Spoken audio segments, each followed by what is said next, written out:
This is the Relevant Podcast.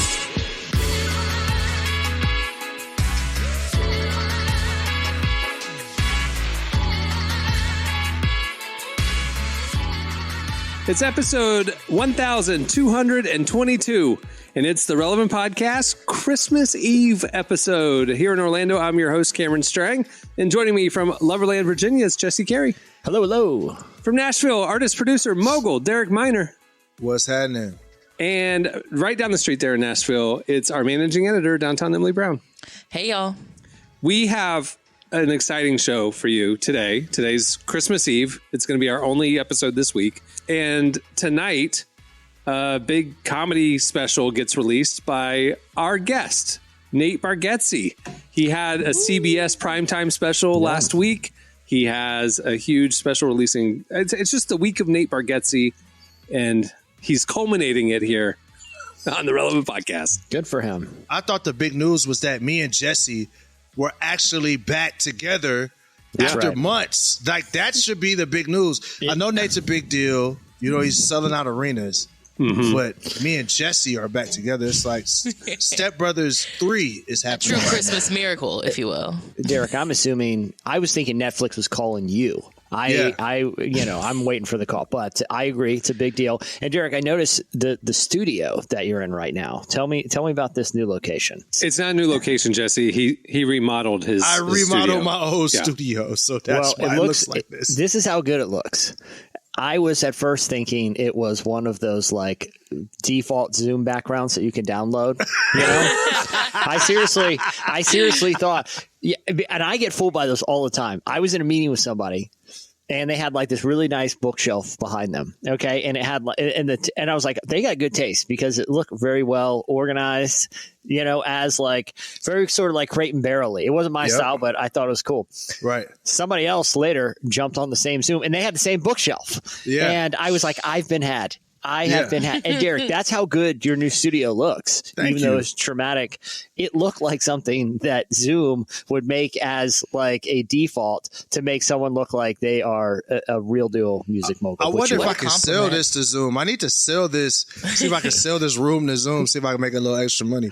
But the funny thing about those Zoom backgrounds is, like, when somebody moves in a weird way and then it reveals their actual room, and it's like bad, and then it snaps back into the really nice room. That's just piles of laundry. But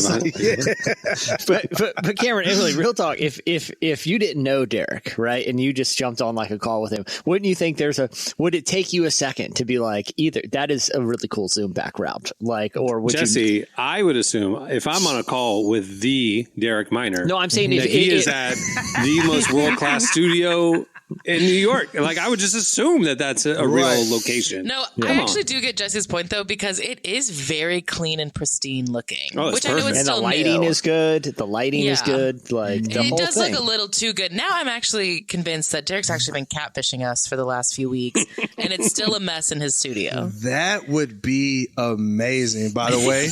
If there's like nothing back here but just construction, just drywall, dust, and all that, that would actually be hilarious. Emily, you have now revealed that you don't follow Derek on IG because he's been posting videos from the new studio from different angles. Oh, I forgot. Anything posted on social media is automatically true. So it's clear it's not the same angle. He shot it from the roof. He shot it from the whatever. Yeah, AI is really good these days. I'm not even gonna blame Emily for that because I don't see any of y'all's posts until like 6 days later. I'm like, oh snap! Like, I have all of y'all blocked actually, so that's why. Just kidding. I need the likes. I would never block anyone. I need the likes. Give me some of those likes and likes for me, please. I actually welcome stalkers and haters because I just need any engagement at all, much less blocking. I mean, I'll be honest with you, with the Relevant account, I mean, people say mean stuff in the comments. I'm like, yeah, it's kind of good for engagement because then other people come to our defense, and I don't like hide it because it's like, no all right, such thing as bad publicity. And it's kind of true. Exactly. That's how I feel about my personal Instagram account too, is what we're saying. All the haters in the comments. Yeah, all my haters. Yeah. All right. Well, and at the end of the show, we have a Christmas edition of 5 Second Rule. But stay tuned right now after the break. It's Slices. All right. It's time for Slices. What do you have, Jesse? All right. Well, I'm just going to read directly from the 13 News WTHR website briefly. Hey, when he's reading it directly, that's what we know. I'm not even gonna. I'm going to read it. I'm going to read it, and then I'm going to give some commentary on this. Okay. It's in Indianapolis, in case you're wondering. Okay. An Indianapolis man has been banned from all WingStop restaurants in Marin County after getting in a shootout with employees at the 10th Street location in Indianapolis. Lawrence pleaded guilty to pointing a firearm, and 5 other charges were dropped as part of the plea. Lee was shot and seriously hurt in the accident. He has since recovered. He was sentenced to 4 days of time served in jail. So that basically what happened is that's what I wanted to lead with directly from the story. He got into an argument about the order that escalated. We've all been there. We've all seen this happen, right? It's rare that an old Western shootout with the cashier and the customer breaks out. That's just the world we live in. Some people lose their cool. They're hungry. They're hangry. I'm glad he's going to make a full recovery here. I just wanted to point out his plea deal was he only had to serve 4 days in prison for instigating a shootout. Wow. Because as part of his plea deal, he agreed to be banned from all WingStop restaurants. That's how much of the judge, that's how much weight the judge puts on WingStop. Like, that's a true punishment. He had 6 charges, including firearm charges. Okay. All of them but one were dropped. And the only thing that he had, other than 4 days in jail, 4 days, was to be banned from WingStops. And I also like this note in the story that says he was banned from all WingStop restaurants in Marin County. So even the judge is like, I don't want to be too severe. Just go to another county. Just DoorDash it. Yeah. But I'm going to be making WingStops very inconvenient for you. I read the story and because you guys know me, I love creative justice. I love when a judge, and that's how much this judge determined this man's love for WingStop. One, that he got in a shootout because the order got wrong. Right. You got to be a pretty passionate customer, in fairness. Right. He needs his lemon peppers with the correct amount of sauce. Yeah, I want to know what went wrong with the order that was like, you know what, this can only be resolved with gun violence. He got 9 wings instead of 10. It was more of an inconvenience. It was that the system in the restaurant was down, so they asked him to sit there and place it on the phone, like place the order in the app. Oh my goodness! Because it couldn't, and for some reason, so the point of sale system goes down. This minimum wage worker doesn't know how to reboot it, and just said the best way to get the order in to the kitchen is if you just buy it on your phone real quick. And the guy got so upset at that idea. It escalated from there to the point where both of them pulled out firearms and started shooting at each other. Like they were shooting out into the window of the restaurant, like an old fashioned Western shootout. Again, nobody was killed, so we can make jokes about it. He was shot though. Yeah, he lost a kidney, but he's okay. So that's part of the creative justice. You no WingStop, 4 days in jail. Give us your kidney. Yeah, the kidney. His kidney wasn't injured. The judge just said, we're going to surgically take it. We're going to take your kidney. No, but if I'm the judge, I'm doing this it makes me want to be a judge. That I just want him to approach the guy's lawyer, and he's he's facing 6 very serious firearm charges. We'll agree to drop them, but it's going to be a ban from local WingStops, and did the lawyer even take it to his client? I wish he would have rejected the plea deal and said, I'm going to fight this. I can't have my wings taken. I just love creative justice. You could link up with Kim Kardashian and Meek Mill. They're working on prison reform and justice reform. So see, just that in itself. Kim Kardashian and Meek Mill working on prison reform. I mean, they could be getting a cabinet position. But can you imagine? Hey, why not, bro? Why not? Can you imagine being in jail though, in your jail cell, like you get this new cellmate, and you're like, oh, what are you in for? And it's like, they messed up my order at WingStop. No, they didn't. They made me they said I should use the app. That's what. That's I'm gonna keep it real though. If you've ever been in a WingStop, like just don't go in a WingStop. Just order it, have it delivered. Because WingStop it's Waffle House level of like. You better have your situation together when you walk in there. Like the fact that somebody pulled a gun out and the guy behind the WingStop counter was able to pop back. I'm just letting y'all know, bro. Like, here's the only thing I'll lit. counter with that, Derek. WingStop wings are when I say good, I'm putting air quotes, are good for about 5 minutes. Okay. You let those bad boys sit and get soggy and cool down. You know, I wouldn't DoorDash them. That's what I'm saying. Maybe take them back to the car. Hey, but look, I think man, you're going to want to be fresh or not at all. Hey, look, man. I don't like taking chances with my life. I'm gonna keep it real. I like living. Every WingStop that I know of is in the places where even the black people be a little nervous. Like, hey, look. There's a WingStop about a mile from my house. I'm a little nervous. These WingStop workers do not care if I live or die, or if I get my order. Well, frankly, I don't know if you care that much if you're voluntarily at the WingStop. But I wasn't frustrated enough. I wasn't armed. I'll say that. But I did get very frustrated at a Subway the other day from a similar. Can I tell you guys my situation? What'd you say? Running through the garden and they said no. No. What? Okay. So I was watching a basketball game. It was a couple weeks ago, and they had an advertisement that if you download the Subway app, the first order for a footlong that you place on the app, you get like 50% off. It was a good deal, right? I remember. And Subway subs are not cheap. So of course I do that. I'm sitting at my desk at work. I download it, place an order, and it's kind of a clunky app, but I place the order. And I get no notification that my order is ready. I see it's confirmed. You know, I see they're making it, and I see my account's been deducted the remaining purchase order for. So I walk over to the Subway just down the street, and I'm like, hey, I ordered the sub. It says you guys received it. I never got to confirm that it's ready, but it says, hey, they're making it. It's been about half hour just checking on the sub, and they're like, ooh, we didn't get that in the system. I was like, oh, that's okay. I'll show you right here where it says I paid for it at this location, and we can resolve this. They go, no, it didn't come through our system though. And I'm like, okay, well, again, I can show you that I paid, and the order's right here. So why don't we just make all that shows us is you have Photoshop. Yeah, well, no, and he's like looking in the app. He's like looking in the app, and he's like, yeah, nothing we can do here. I'm like, well, there's something we can do. We can make the sub, Pretend like I just walked in. Yeah, and then this young lady who was sitting there eating her sub walked over, and she was like, listen, I got to tell you, I work at a Subway too, and they're in the right here.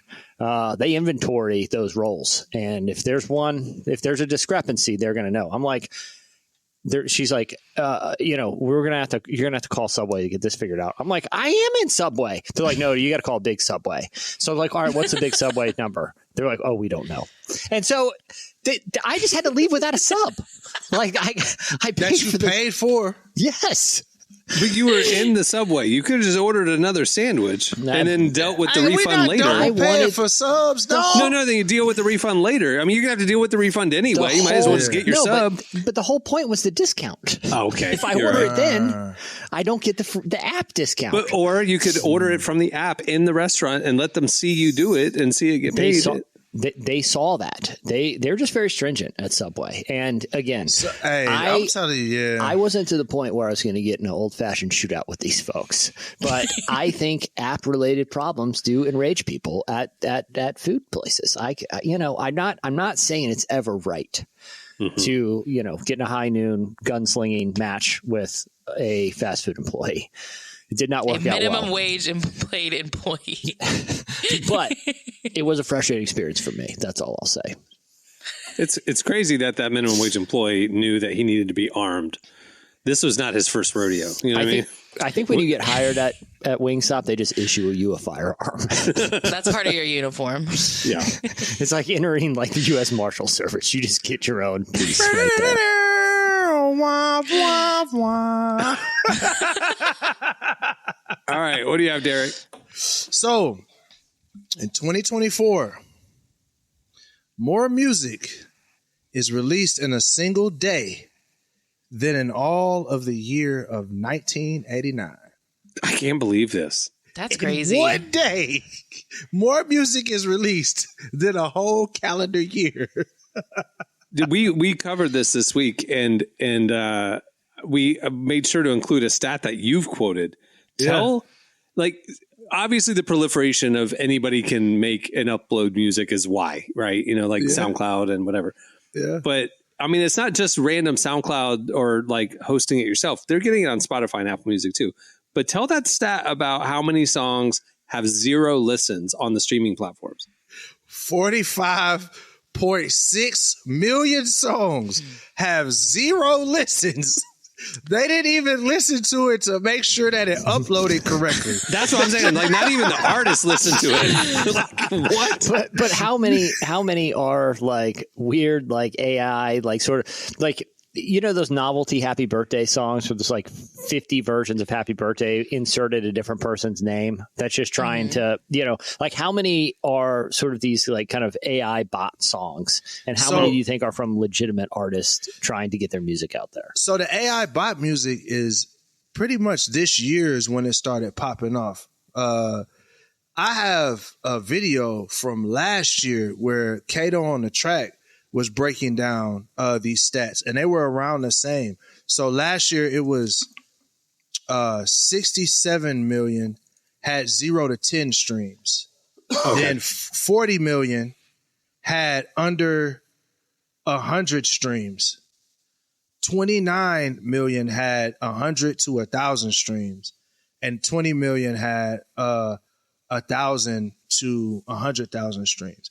So I was, we have a roster of artists that we distribute, and a lot of our artists, it's created a challenge because back in my day, we sold music, right? And 1,000 CDs sold would be pretty decent. I mean, 1,000 CDs at $10 a pop, $10,000 does well. Now you got these guys that are extremely popular. I mean, their comments are blowing up. They're getting DMs. They have all this social presence, but they're not getting the money. It doesn't match the influence. Mm-hmm. And that's what's happening is that because the way Spotify pays, you don't get paid per stream technically. You get paid, all the money is kind of thrown in this pool and it's distributed amongst the earners.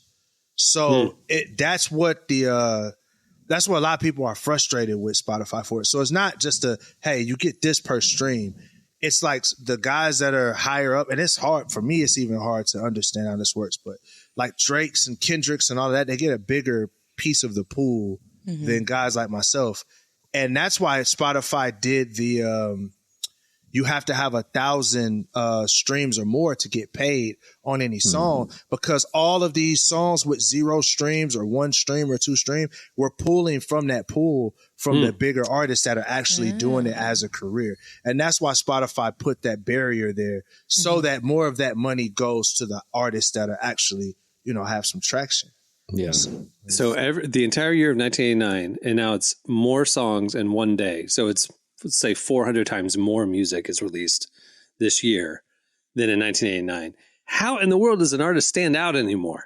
That's crazy. Hey, when you figure it out, let me know because I'm trying to figure it out too. That's wild. Yeah, that's wild. I mean, it's like that with a lot of media that sort of technology has sort of democratized. Even like podcasts right now. Yeah, I mean, can we get back to podcast equipment's expensive? Because this whole, you can put out a quality podcast for $50 a gear. Like, I remember it was like a few grand to get set up in 2017, Yeah. And now it's like anybody can do a podcast if they have a gift card to Best Buy. Yeah. Or movies. Have you ever been on Tubi before? That's true. Go on Tubi if you want to have the most fun you've ever had in your life. I saw a show called Black Bat. And there was a dude dressed like Black Man, and he was just shooting people, bro. Like the Tubi movies are ridiculous. He was going from WingStop to WingStop. Yes, that's all he was doing. They had a fake Avengers movie on there, a fake Superman movie. Like it's just, and it's just the ghettoest but funny thing I've ever seen in my life. I want to start my own Tubi court TV show. And you know, and they have to sign something that's legally binding. And most that's what People's Court did. It wasn't a legal courtroom, but they signed something coming in there saying, I volunteer to whatever, the verdict is to abide by it. So, and just that's randomly. crazy. Are you serious? Yeah. People's Court and all that. Those Judge Judy, those are not legal courtrooms, but the people signed to be on the show. I agree to the verdict and I'll abide by it. Whoa. Judge Judy ain't a judge. Well, she's a judge, but not that courtroom. That's not a legal courtroom. She's a retired judge that has a TV show. You know what I mean? Okay, bro, you was finna have me. And Judge Wapner from the 80s with People's Court or 90s or whatever. I mean, like they were judges, yes, but now they're just TV stars. Gotcha. That's why they have like Judge Steve Harvey. Like you have to abide by his verdict, but Judge Steve Harvey is not a judge. That's just Steve Harvey in a judge's costume. I know, but hey, I signed a piece of paper saying I'll agree to whatever he says. System, though. I like that. I think more people, when they have a suit, should, both parties get together and agree to which celebrity will adjudicate their issue, and they just sign over the rights to it. I like that system better than the current civil. Hey, that's more biblical. The Bible says don't sue each other, mediate. So like we could just say that, well, that's kind of mediation. So Judge Steve Harvey is essentially Christian mediation. I love it. And I would be a spiteful judge too if you catch me on a bad day. I'm just like, oh, by the way, whatever, you got to pay him back the $300 for the TV you broke at the apartment, and you're banned from WingStop. Like, but WingStop had nothing to do with the case. There's WingStop never came out. Like, you're banned from WingStop. See him out. Hilarious. All right, what do you have, Emily? Okay, so around this time of year, a lot of lawmakers on like the state and federal level will introduce some bills that they want to bring forward in 2025 just to get some buzz going. And there was a bill that was submitted in Arizona on the state level that I think we can all agree needs to be unanimously and swiftly passed on a federal level. Okay. And that's Senate Bill 1004, which is intended to curb the, quote, unlawful release of balloons. Say again. Yeah, run that back. This bill, if it passes, would ban any adult from intentionally releasing 10 or more balloons filled with lighter than air gas. And if you violate this, you will be fined. So Bob Goff's book covers are literally him releasing hundreds of balloons in celebration every year. Yeah. Okay. So Bob Goff would be a conspiracy. Illegal in Arizona. He's committing a serious crime. I mean, he can afford to fine, but he's going to be fined, and depending on the judge and the day, he might find himself on the wrong side of a WingStop ban.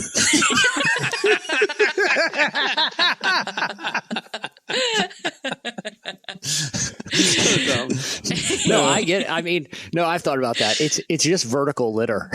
You know what I mean? It is, because eventually it gets up so high and the air pressure pops it, and then the trash falls back down to the earth. That's all. So you really are just moving the trash to somebody else's yard. That's why this got brought up, because the senator that brought it forward is a man named John Kavanaugh, and the Phoenix New York Times validly asked him if balloon safety is something that's like been important to him for a long time, and he said it never was. But he started getting emails from cattle ranchers who were complaining about the balloons floating onto their land and like messing with the cows, and like the cows, like their horns would like pop and stuff, or it would pop the balloons. And so they were writing to their senator saying like, please do something about this. So I assume it was just like some gender reveal party where there was like a million balloons released. Landed in the wrong doing ranchers. this so much that it's making cattle ranchers mad? Like they have a serial balloon releaser. I wish the senator won't ask, like, is this an issue you're passionate about? I wish his answer would have been, it's the entire reason I ran for office. And once this legislation is passed, I will retire. Yeah. Balloon safety is the entire platform I ran on. That's all I care about.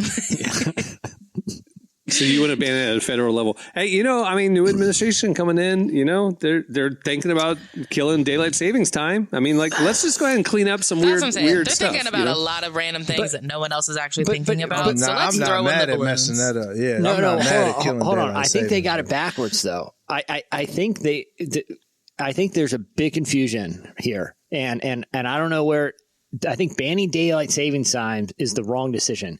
You want to keep daylight saving times permanently, right? We want to keep the extra hour in the evening and not roll back to the darkness. Am I right? We don't want to roll back. I think it just doesn't matter. I think it's like, just don't switch the times. I think it does matter, though. It does. Why? Because if daylight saving times the light time hours are longer for when people are awake, right? So if you roll back and if you don't do daylight saving times, a lot of places in the country are dark at like 3:34 in the afternoon in the winter. You want to keep daylight savings time and just make it permanent. It doesn't matter though, because it's the same amount of light and dark. It's just but a lot of people like the work day doesn't start at like 5 a.m. right? This was made for like agrarian reason, so people could, that's a myth. What was the reason? Consumerism. Like it was more people are likely to go out and shop and do restaurants in the evening if it's more reason to keep it.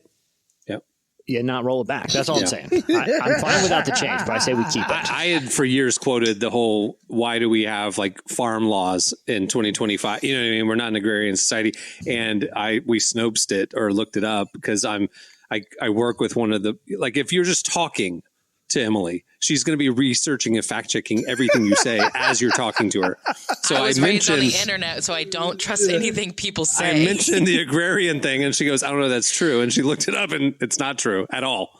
Like it's just a myth. But it was literally like in the 20th century, it was added. Well, either way, do you guys agree consumer with me? reasons. We want to keep it. We want to keep it lighter later in the day. Don't you do? But some people like me don't want it in Florida to be light at 9:30 p.m. We would like it, which it is during the summer. That's when our sunset is in like July. And everybody loves it. Everyone, you're at the beach till not Floridians. Floridians, I want to go to bed. Sun to wake to be up at like 4:30 in the morning. Yeah, I don't care. I'm asleep. Who cares? But it'll wake you up. No, it won't. It's called shades. Room darkening shades. No, this is a whole. I already have room darkening shades. Who doesn't have room darkening shades? All right, there you go. Well, that'll do it for Slices. Make sure to check out relevantmagazine.com every day where we are covering the intersection of faith, culture, and everything in between. These three items would fall into the in-between category. That was the spiciest segment on daylight savings time that I've ever heard anywhere. White people have strong opinions about stupid things. This was spicy. You notice I didn't say nothing. I'm sitting here like, we were having a barbershop argument about daylight savings time, not who's the GOAT in basketball, not who, whatever. No, daylight savings time. If y'all were in the same room, there would have been a shootout, I'm pretty sure. So I would have banned him from WingStop immediately. Not if he banned you first. That would have been the fight. Who gets banned? Wait, you're banned. No, you're banned. This country's out of control. There's only one thing to do: mutually punish everyone here in the country by just shutting down WingStop for no reason. Just go to your room, everyone. WingStop's closed. Speaking of closing all the WingStops, did you see this week? Every Big Lots, 7,100 Big Lots is shutting down. Yep. And as of today, the day we're recording this, every Party City is shutting down today. Whoa. Fun's over, guys. All the Party Cities is closing? There's an entire strip mall with a Party City, a Big Lots, and a WingStop that is going to be struggling after this week. So I think they should expand the WingStop. Just take it to one big mega WingStop. Hey, listen. Anybody that's listening to me right now, do not go to that WingStop with the abandoned Party City and the Big Lots. I care a lot about you. Yeah. Don't go to that WingStop. That's not the one. That's not the one, okay? You need lights. You need people around. You need some stuff going on, guys. I like the idea, though, of like instead of like a Spirit Halloween taking over abandoned buildings, it's WingStop taking over. Temporary seasonal WingStop. Can I be honest, though? I don't find this all that surprising because every time I'm in a Party City or a Big Lots, which isn't often, but I did find myself in a Big Lots recently. At Thanksgiving. Yeah, on Thanksgiving Day. It saved you. Yeah. Yeah. But I'll say this, and anytime I've been in one of them, you're kind of not sure if it's shut down currently. Yeah. Like while you're walking through, that's Kmart vibes. Like Kmart 1990s vibes, where it's like, why are half the lights off? I worked at a Big K during the latter years, during its kind of final breaths. It gave similar vibes. Like people were just kind of giving up in there, Yeah. It's like the Ross or TJ Maxx where just all the clothes are just on the floor. Like nobody's even hanging them back. Yeah, it was a lot of old inventory. Like it was is Kathy Ireland still making clothes? Because her collection is very prominent here. Right. They stopped the Kathy Ireland connection in 1997, but it moved its way to Big Lots and is still in stock. Yeah. I saw the Big Lots news. and Ross. It's all Rockaware, Sean John. So yeah. Some FUBU in the corner. Yeah. I saw the Big Lots news because someone actually sent it to us on Threads because they were really concerned about Jesse's Thanksgiving plans next year. And so they were like sending it, they tagged us and were like, make sure Jesse knows like to prep for next year's Thanksgiving. You're not going to. Big Lots on Thanksgiving Day is a sad place. I can imagine. It's all people who didn't have any family to do anything with, so they're just milling around in Big Lots, or people in your situation, which is like desperately looking for something to save the holiday. I would think there would be a lot of sadness and desperation kind of combined. That is Big Lots vibes for sure. Yeah. Sadness and desperation. Yeah. My thing is like, okay, Big Lots served a purpose in the retail landscape. Like there were certain things that you're like, oh, I'm going to go pick that up at Big Lots. For example. Yeah, literally what? Hobby Lobby killed Big Lots. You think Hobby Lobby? But see, there has so many things that Hobby Lobby doesn't. Like it's like furniture and stuff like that, but it's like Big Lots is like Ashley and Hobby Lobby had a baby. Mm-hmm. Ashley Furniture, but way worse Hobby quality. Lobby had a baby. But it's an ugly baby. You know, but there's a little baby, food. They had some food in there. I ain't seen no. Oh, is there food Big in Lots? Big Lots?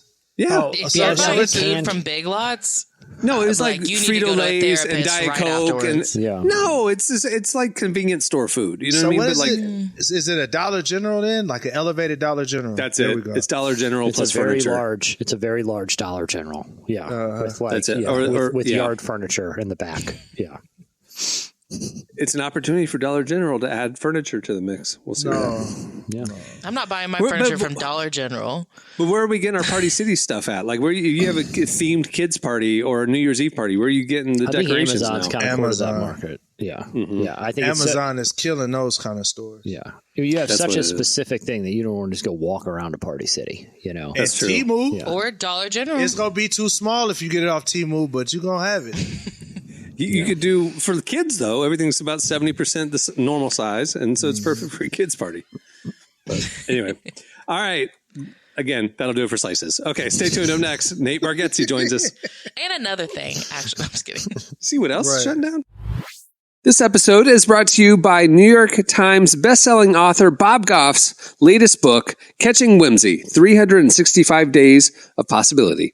Packed with timeless stories, one for each day of the year, Catching Whimsy will help you embrace the curiosity, delight, and endless possibilities of God's love waiting for you each day.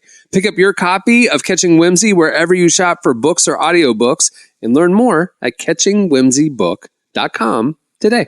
Our guest today is Nate Bargatze. Does he even need an introduction anymore? He's one of our favorite stand-up comedians and a friend of the show. He was in our studio several years ago.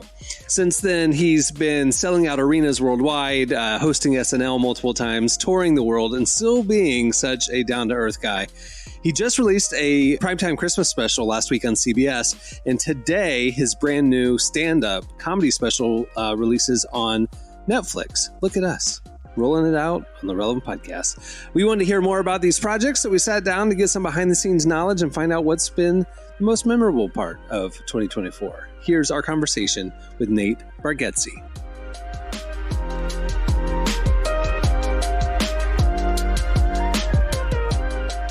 With the year coming to a close, you've done so much this year, and I'm curious, what has been the most rewarding memory for you? We just shot a Christmas special for CBS. It comes out December 19th. That was it. I mean, all of it is great. Saturday Night Live, everything's obviously the tour. I love touring. I can't wait for my stand-up special to come out. But I mean, the Christmas special was, it was just, man, it was like buzzing that night. We did it at the Grand Ole Opry. It's kind of a throwback variety type show. And so it was just everybody there. I just think there's people really seen something like that, especially if they're younger. They haven't seen any type of variety show versus, they used to do them. And so it was just a super exciting, welcoming. I was very excited for it. It's, because I was it was my show. I'm getting to host it. I'm getting to, kind of keep it going and all this. So that was, I woke up that day so excited. I could not wait to go do it. And so, yeah, that definitely was a highlight, or the highlight,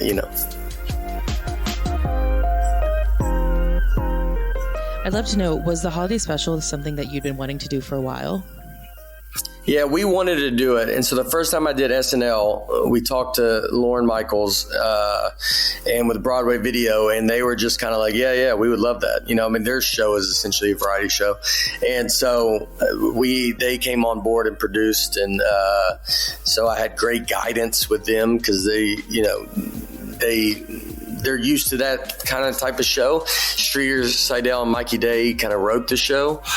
And they wrote the George Washington sketch. So it was us going, hey, we would like to do this. And then, them going, we love it and we want to be involved. And so it was a kind of a mutual agreement. What's the process like between preparing for a variety special and coming up with your own stand-up special? It was like we wrote my monologue I did at up top. I wrote it out the night before, and so it's a little different than stand-up. Stand-up's like you're working on this material for a year and a half or something. So it's just a lot more pacing, it's quick, but not as quick. You have an hour, so you're just sitting there. And so with this, it was like, I got to go out and do the monologue. And then, so it's like the monologue was a version of, it felt like some of my stand up, but I also just wanted some jokes in there about the Opry or wherever we were, or me, And so you're writing a mix of stuff that I probably some jokes that I wouldn't really tell on the road. They wouldn't fit with what I'm doing on the road. So it's like doing that and then the sketches and then changing, getting out like different, but then you come back out. I'm at a tuxedo on, which was nice. Cause it's like when you have the tuxedo on, you come out, you feel, all right, you're trying to, you're like, all right, I got it. Just everybody follow me, and I love that, all of that. Do you feel like hosting SNL helped you prepare for your Christmas show? Oh, absolutely. Yeah. Because I knew, doing this, even doing it twice now with the sketches. That's another one that I got very excited with. Doing the sketches on SNL were that. So like doing the sketches in this was so much fun. And those are, I'm very excited about sketches because it's just something that I'm not, I just do stand up. So it's something very different. So I'm very excited to do something different. That was great about the Christmas special because I got to be creative, not only with stand-up, but just in so many different ways. Like we were adding people, and we had Noah Kahn there, and Carrie Underwood, and Darius Rucker, and so getting to include everybody and think of different ways. And I like being able to have Carrie come out, and I felt like she was just so fun. And it was like, because it's no one's out there alone, it's like it's me and her together. Then she sings, and yeah, it was definitely more comfortable. Both of them are excited. You're nervous. You kind of just learn to make your nervousness into excitement. So it's not, that's the thing with stand up, because people are like, do you still get nervous? And your nervous is just different. You just know how to, you do it more like I can't wait to get out there versus I don't want to get out there, because the whole beginning is you're like, I don't want to go, and then you have to flip it into I want to go, just go do the job that you're supposed to do. And so I think for SNL I'm always pretty nervous about the monologue, just because that's the one thing that I'm supposed to be able to do. So you're just like hoping that comes off as good as it's supposed to come off. I did want to ask about SNL because you've done an excellent job hosting twice now. What has been your favorite sketch to do?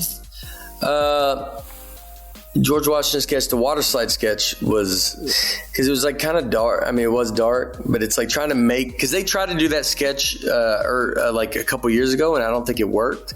And so it was fun to do it and have it work, because it was like, you know, you are having someone dies and whatever, but it's laughing at the situation to where it's not, you got to take the darkness out of it and it's just a very funny idea. So that was the one I was everybody wanted that one to go. Michael Longfellow, he wrote it. So everybody was excited for that one to go. And it was just like, cause you're waiting all week to be like, what's going to make it? And then you do dress rehearsal, and then we go up and we're like picking the sketches, you know, sitting there with Lauren and everybody. And they're like, let's do this one, that one, this one, that. And, there's like, I'm just sitting there quiet. I'm like, what about water slide? And Lauren goes, water slide's in. Don't worry about it. And I was like, okay. And then like, I could relax, because it's like, it's just the idea of it was, you know, that one we had to finagle, because it was, you know, you had to make it had to look good. You almost had to have the focus not be on what you were actually kind of talking about, and just the comedy of the situation.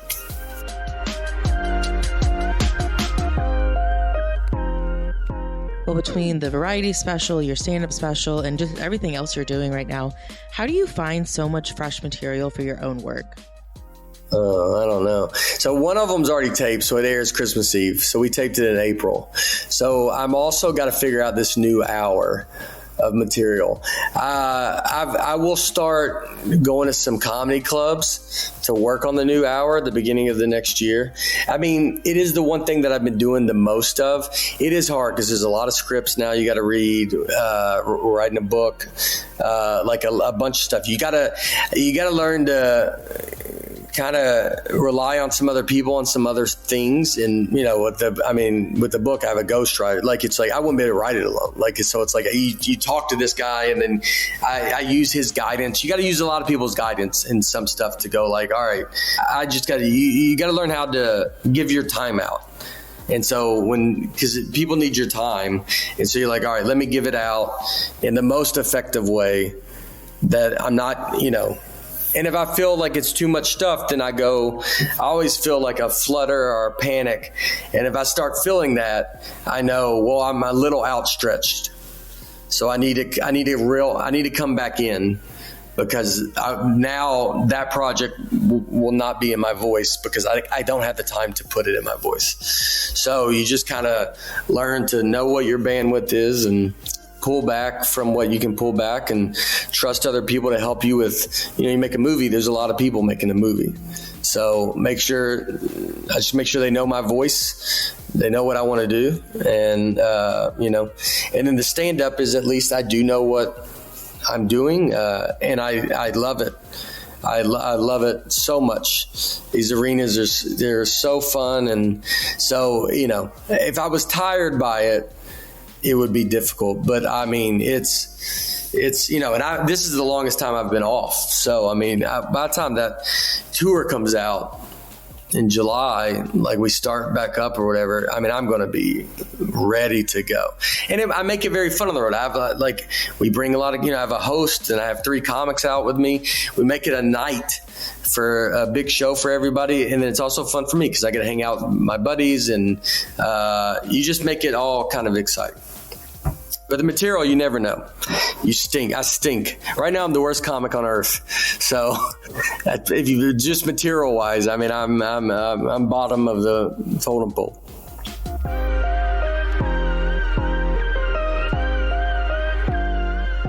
That was Nate Bargatze. You want a little behind the scenes information? Next week, on January 1st, we will be releasing our winter issue of the magazine, digital issue. Nate is the cover story, and the feature, the profile, doesn't have anything you just heard. So you just heard an exclusive conversation that will not be part of the cover story next week. So there you go. Look at that. All right. Stay tuned after this break. It's 5-second rule, Christmas edition. Hey, if you like this podcast, but you might like it better if there were no ads, you can do that. Head over to relevantmagazine.com and sign up for Relevant Plus. For just a couple bucks a month, you get this podcast ad-free. You get ad-free unlimited reading at relevantmagazine.com, including the full podcast and magazine archives. our beautifully designed digital issue, and a little more. Check out all the info right there on the Relevant Plus tab at relevantmagazine.com. Okay, it's time for... It's 5 Second Rule Christmas Edition. Okay, we're going to do 5 second rule. I'm going to give you a thing, and you tell me the thing within 5 seconds. Got it? Pretty straightforward. Couldn't be more clear. We just It's all shout Christmas our thing. answers. No, Or I'm take going to do turns. individual. I'm going to do individual. Like, All right. and we'll time it. This We'll isn't a keep score. WingStop. This isn't a WingStop where there's no rules. Okay, here we go. Jesse, you're up first. Name 3 Christmas movies in 5 seconds. Go. Christmas Vacation, Home Alone, and Christmas with the Cranks. Boom, easy. All right, Derek, name 3 characters from Home Alone. Kevin McAllister, the mom, the dad. I don't know their names. I'm sorry. That's pretty good. That's fine. Harry and Marv. Harry and Oh, yeah, Marv. Harry and Harry Marv. and Marv, yeah. Wait, so then does that count since he didn't name them? Hey, they are characters in the movie. They He was only mom calls her and dad. mom. He calls Hey, them mom leave and me- dad. I'll give it to him. Emily, name 3 movies with Santa Claus in them. Santa Claus 1, Santa Claus 2, Santa Claus 3. All right. Hey, I love the cheat code. I love the cheat code. That is good. That You is thought good. I wasn't going to get it, didn't you? No, I mean, there's like thousands to choose from. I just think you took the easy route. That's all. Okay. I love taking the easy route. Jesse, name 3 sitcoms with Christmas episodes. Seinfeld, Who's the Boss, and Time's up. King of Also, Queens. Seinfeld was Jewish. I don't think they had a Christmas episode, did they? Well, what was the... Elaine at the Christmas party, Festivus.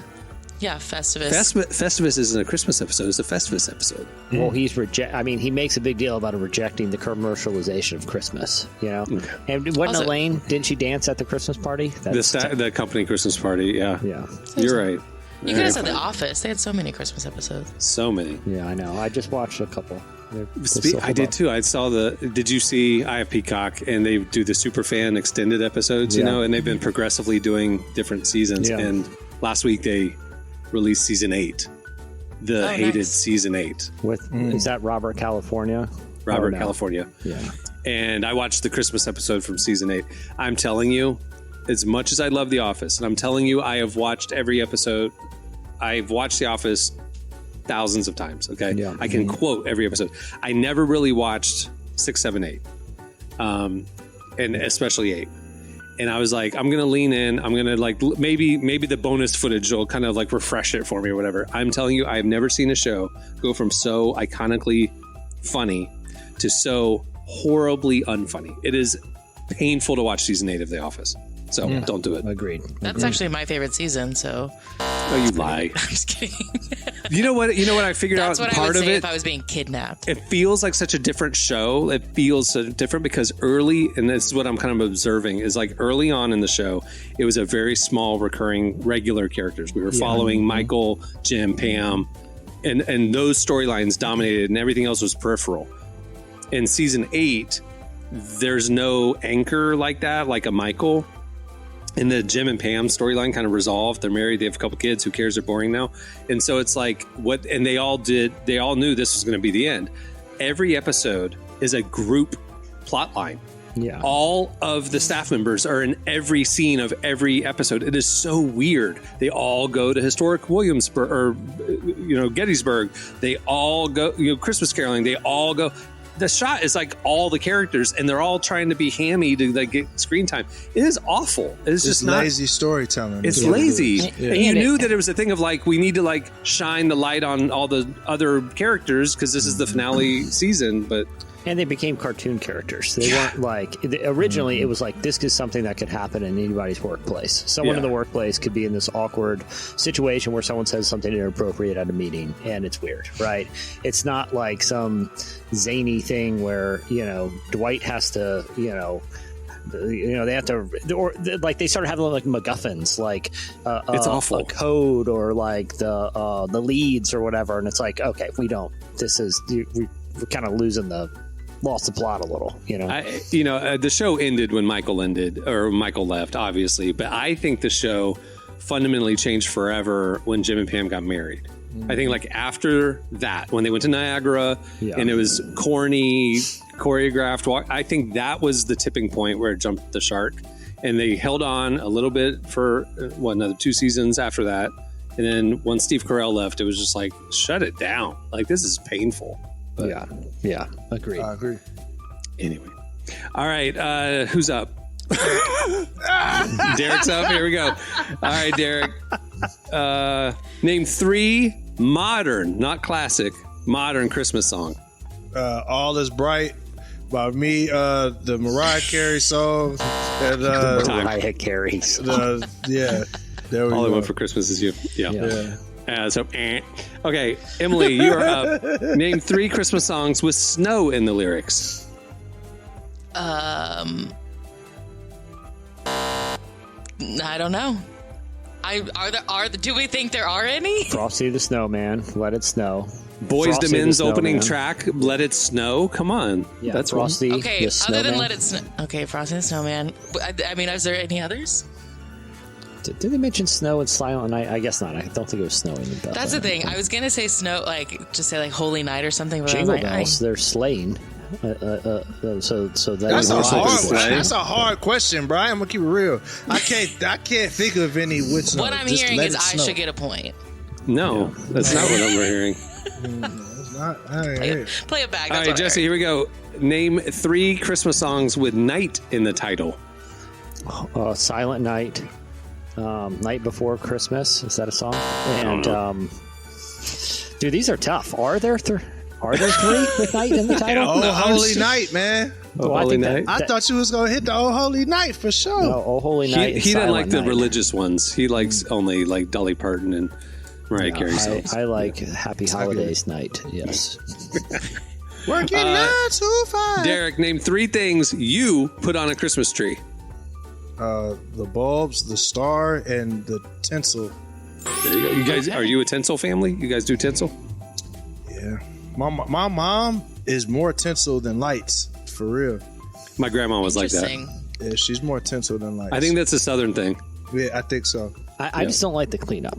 I'm not a bit, like Yeah. it's the other thing too is I received a gift the other day and it had like kind of fake snow in it. So when you open it, like kind of the fake snow goes everywhere. Very unpleasant. I had to get the vacuum out, I got a book from an author, like, and it was like in confetti. When I opened it, it was like confetti fell over. You got glitter Immediately bomb. dis- And I was did like, I am immediately not discarded the going to book. cover this book. We are not going to acknowledge it. Oh, the most bah humbug people. Well, you want Don't confetti nobody- all over your apartment because of some Right. promo gimmick? Come on now. All right, Emily, you're up, right? No. Okay. Name 3 Christmas traditions. Drinking hot cocoa, going Christmas caroling, going to look at Christmas lights. There you go. I'm glad you added hot cocoa there because I thought the number 1 Christmas tradition you were going to mention is drinking. Drinking. yeah, we needed the clarification. Well, my mom is here, so I had to add something. Drinking milkshakes. Yeah. Drinking. All right. Jesse, name 3 Christmas foods that involve chocolate. Advent candy. Chocolate? I mean, I just said hot cocoa. oh yeah, I guess. But not what else food. is there? But what else is there outside of? Chocolate chip cookie. I mean, you can make chocolate cookies for Santa. Yeah, these are deep cuts, man. These are. I need at least 10 seconds for this. Okay. Derek, name 3 last-minute Christmas gifts that you've purchased. Socks, hats, and t-shirt. You really bought socks for somebody as a Christmas gift? Oh yeah. I bought my sister some really, really, really fluffy socks. And they have never let me live it down. Was that the? Hold on, was that the Was it only gift? thing? Was that the I only was gift? broke, y'all. God, no. Because it sounds How like old were you? Man, this is Derek, early post-college. Okay. This is just had a baby. This is It's not like last year or anything. But this Derek, is this is career. We don't know if it's gonna happen or not. but what's funny about your last minute gift? It sounds like you bought an outfit and just decided to give it away piece by I piece. parsed it out. Parsed that mug out. Hat, socks, sweater. Real talk. I bought an outfit, realized I didn't have gifts, and just gave it away. Here y'all go. Look, here goes some socks for you. Here go a hat for you. You Here's gonna a love belt. this hat. Yeah. There y'all go. I don't know what to tell you, bro. Emily, here you go. Name 3 songs about Santa. Santa Claus is coming to town. I saw Mommy kissing Santa Claus. I was doing real well there. I have, yeah. You came out smoking too. I was did. like, oh, I was like, she wait, about I to got smoke this. this one. She's one of those. She's one of those marathon runners that isn't real experienced, and she sprints out the gate. She's like, "I'm winning this marathon," and then about halfway through, everybody just passes her, and she's just keeled over on the side of the road. I had the 2 right away, and I was like, surely a third will come as I start come to talking. me. You got the 2, and then the hamstring tightened up. Grandma got ran over by a reindeer. You didn't hydrate enough. Oh yeah. All right, Jesse. Here we go. 3 iconic Christmas villains. The Grinch, the Abominable Snowman, and King Herod.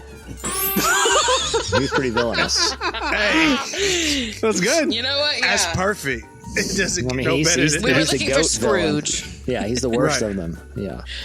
Yeah, I'll take Yeah, Scrooge. Scrooge, But Scrooge no. came around in the end. I guess the Grinch did too. King Herod, not so much. Yeah, things that I can't remember. how I things would have worked out said for him, department stores, boy. The real villain. The real villain but is Clark the Griswold's department boss. Yeah. store. Capitalism is the villain. Derek, name 3 people on the naughty list. King Herod. Elon Musk, King Herod, Donald Trump. Let's go. Half the audience is just like, wait, what? Sorry, y'all. Look, I don't even think that his supporters would disagree with that. Though. I think Not they would at assume. all. Yeah, he does bad thing. Yeah. this he the baddest president, like bad boy president. This man Yeah. that got shot at some more stuff. You know what it is. Okay, so Emily, here you go. Name 3 reasons someone might hate Christmas. Trauma. They didn't get gifts, and they don't like the cold. Okay. I'm with Point. those. All right, where are we at points wise? This is the last Wow. round. It's got heavy. Again, you got to come out strong. Okay, Jesse. Their mom died on Christmas. I didn't want to get They specific. found a dead clown in the woods on Christmas that one year. Their dog got hit by a car on Listen, Christmas. Yeah. to fill in the blank with your own trauma. They Okay? were shot at a WingStop on Christmas. Christmas. They lost a kidney. They got banned from Wingstop on Christmas. Yeah. It was bad. Bad couple years. All right, where are we at points wise? Last round. Okay, Jesse has 2. I have 3. Derek has 4. All right, this last round is worth 3 points. Anybody's I game. hate when you do this. Wow. Here we go. Jesse, name 3 sounds you hear on Christmas morning. The sound of wrapping paper crinkling, the doorbell when people come over, and the coffee being made. All right, there you go. You got it. We Okay. actually wanted you to actually make the sound. Oh, well, that won't happen. Yeah. Reenact 3 sounds you hear on Christmas morning. I don't know. Okay, this is random. Derek, name 3 ways an elf might spend their day off. Sleeping, hiking, fishing. I don't know. There you go. Elves love to fish. Drinking with Emily. Drinking with Emily. Okay, Emily, here we go. Name 3 names or titles for Jesus. Lord, Savior, Son of God. There you I go. was Prince like, of you better Peace. not miss those. I was starting to sweat. I was oh, gonna gosh. like go real slow with the count. I was like, just get there. Oh, man. All right. There we go. Well, congratulations. Derek won, right? Thank you. Because everybody did. got 3 on that Big last honor. round. Thank There you. I'd go. like to Big honor. thank first and Lord Jesus Christ, my Prince Savior. of Lord, Peace. Savior, Son Yeah, of Lord, Savior, God, Prince of Jesus Peace. Christ. Yeah. I'm going to Derek. accept this win all to the glory of Him. Me and Jonathan Isaacs. Derek, your prize is a $10 gift certificate to Wingstop, but you do have to use the app. So, Don't worry, I wasn't going in anyway, my boy. All right. Well, many thanks to Nate Bargatze for joining us. Make sure to check out his new Netflix special, which releases today. Also, go over to Paramount Plus or check your DVR for his CBS primetime variety show last week. It's great. It was great. He's great. Also, if you want to make sure to get our next issue, which comes out January 1st with Nate on the cover, sign up for Relevant Plus. It's the best way to do it. Yes, we're going to put all the content for free online at relevantmagazine.com. Yes. but we make a beautifully designed digital magazine that is awesome, and it's just for Relevant Plus subscribers. You can find all the info at the website. Plans start as low as $250 a month. Also, you get ad-free versions of this podcast. You get ad-free unlimited reading at relevantmagazine.com and more. So go check it out, Relevant Plus. All right, on that note, we will wrap it up. I'm Cameron Strang. I'm Jesse Carey. I'm Derek Miner. I'm Emily Brown. Have a great Christmas, everybody. We will see you next week, right around New Year's.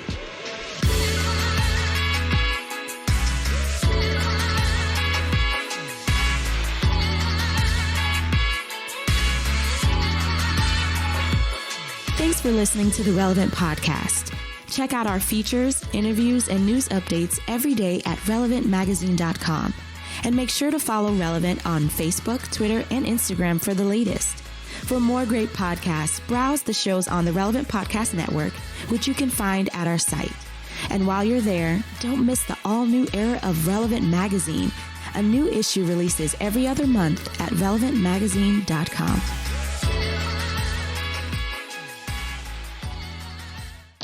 I just had to leave without a sub. Relevant Podcast Network.